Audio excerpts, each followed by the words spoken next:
ఆ మాటలింటే చెవుల్లోంచి రక్తం వస్తది. నీకు చేతనైతే హైడ్రా, మూసి ఇవన్నీ కాకుండా కేసీఆర్ గారు నిలబెట్టడం మొదలుపెడితే వీళ్ళు పడగొట్టడం స్టార్ట్ చేశారు. మీరు ముఖ్యంగా కాళేశ్వరం గురించి అడుగుతున్నారు కాబట్టి కాళేశ్వరం ఏంటి అనేది ప్రతి చిన్న పిల్లోడికి కూడా అర్థమైతుంది. ఎందుకంటే అంత బాధపడిన వాళ్ళలో ప్రతి ఒక్కళ్ళు ఉన్న మీరు కూడా ఉండే ఉంటారు నీళ్ళ కోసం.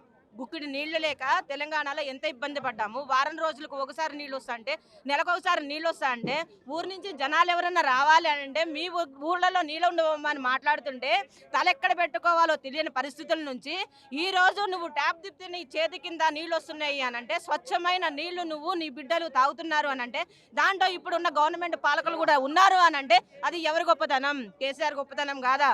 కేసీఆర్ ని ఇబ్బంది పెట్టాలి. కేసీఆర్ అనే ఒక మనిషిని టార్గెట్ చేసి తెలంగాణ అనే ప్రపంచం ముందు దిగదార్చుతున్నా నువ్వు మనిషివా లేకపోతే ఇంకొకటి అని మేము మాట్లాడొచ్చు. కానీ సభ్య సమాజంలో మంచి నాయకత్వంలో మెదిలిన కార్యకర్తలం కాబట్టి మీలాగా మేము మాట్లాడలేకుండా ఉన్నాము.